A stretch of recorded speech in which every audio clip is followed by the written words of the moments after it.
Good evening, everyone. I'm Dan Green. And I'm Erin Clark. We are beginning tonight again on the storm watch. Tonight, mandatory evacuations in place in several Central Coast communities.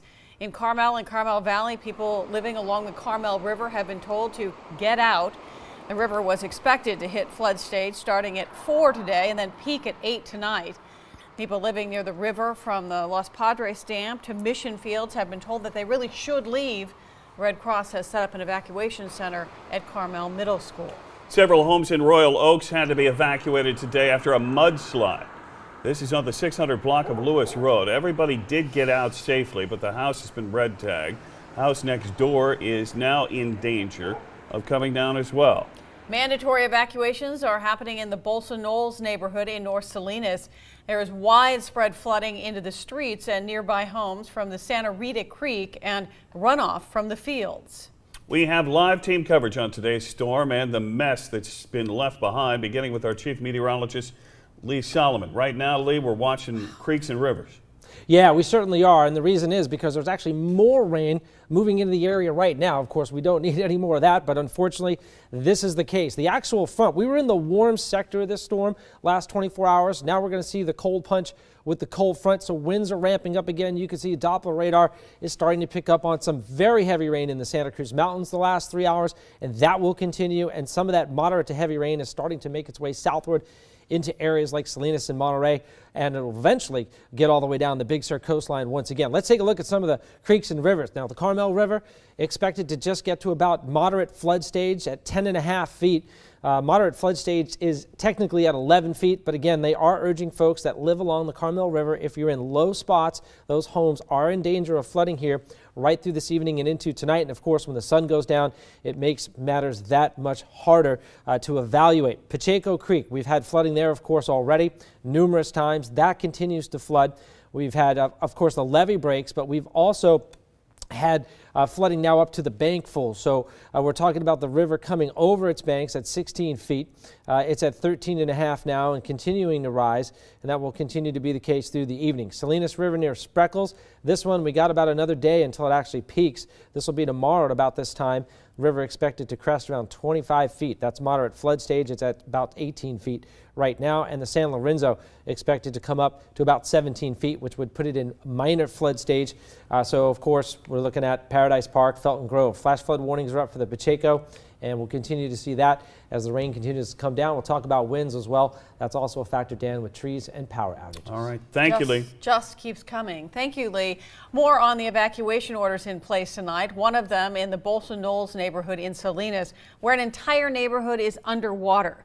And that's where we find Action News reporter Felix Cortez. Felix? And Aaron, Dan, earlier today, the Santa Rita Creek was overspilling its banks, and at that time, a voluntary evacuation order was put in place. 3 hours later, it turned into a mandatory evacuation. A flood at Santa Rita Creek and runoff from nearby fields was too much to handle for this Bolsa Knolls neighborhood. By noon, there was a flurry of activity as neighbors helped each other sandbag their homes.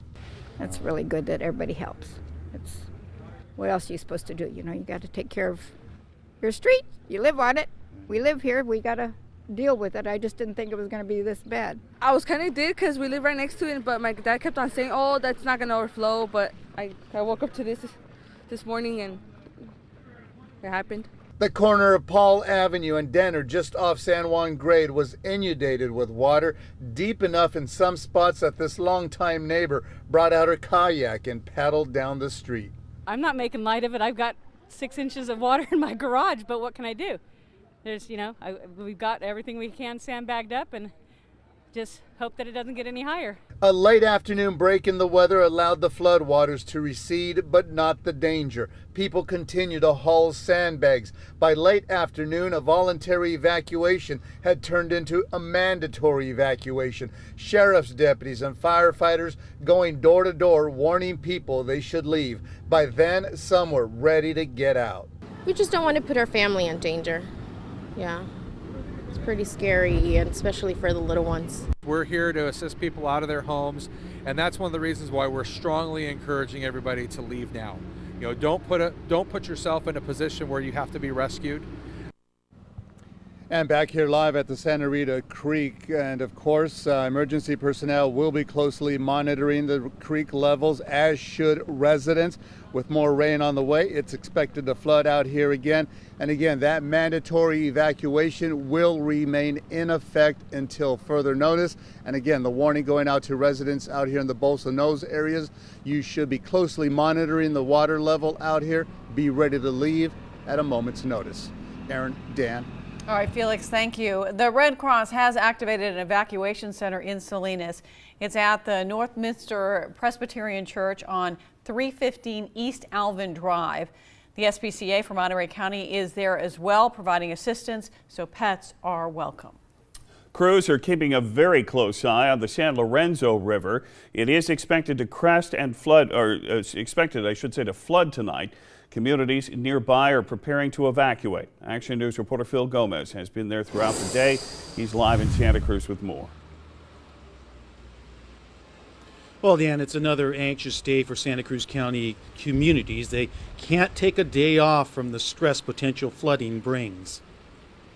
Oh my gosh, it's crazy. It's not fun moving around, for sure. Residents living along the San Lorenzo River were on high alert for flooding as a powerful new storm dumped large amounts of rain on an already saturated region where water banks are under major stress. I didn't sleep much last night because you hear the sound and you can't differentiate whether it's the rain or the river. So you do have the worry that the river might get much higher than what's forecast. A reverse 911 warning about potential flooding went out early this morning to homeowners living in Paradise Park and Felton Grove. A big pile of silt and debris is piled up from the last storm.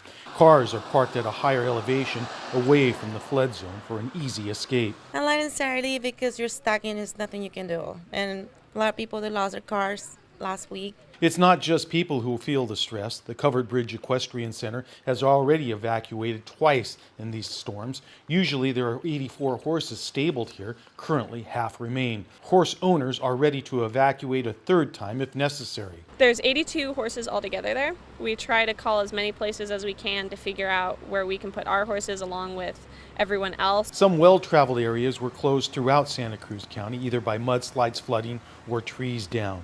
Graham Hill Road in Santa Cruz shut down after a mudslide with acacia trees pushed a security truck over to the edge of the shoulder. The driver was not injured. It's continuing. The pocket slides are continuing, trees down. Roads are closed throughout the county, big trees everywhere. Of course, Graham Hill Road has reopened. Right now, the problem seems to be the high winds. It's knocking down trees and knocking wires down, and we've had a few accidents here in town. I might add that Highway 17 is open in both directions. Of course, it's down to one lane in the southbound and northbound lanes at Vine Hill Road. Dan? Aaron? All right. Thank you very much, Phil. Thanks, Bill. We were looking at some of the road closures in just the Central Coast, and the list is I'm going to go get the list. I'll get the list and show it to you later in the broadcast, because it's amazing, just in Santa Cruz County. And on and on. And other Santa Cruz counties, communities are being hit very hard with flooding. In Rio Del Mar, Aptos Beach Drive is literally covered with water. Many businesses have sandbags in place to try and keep the water from getting inside. Some drivers are making their way through the flooded streets. Others aren't willing to take the risk. Santa Cruz County Sheriff's Office has identified a man who died in the San Lorenzo River over the weekend. 46-year-old Eric Kane of Ben Lomond was found floating in the river on Saturday. An autopsy results are due later this week. The Sheriff's Department is investigating the cause.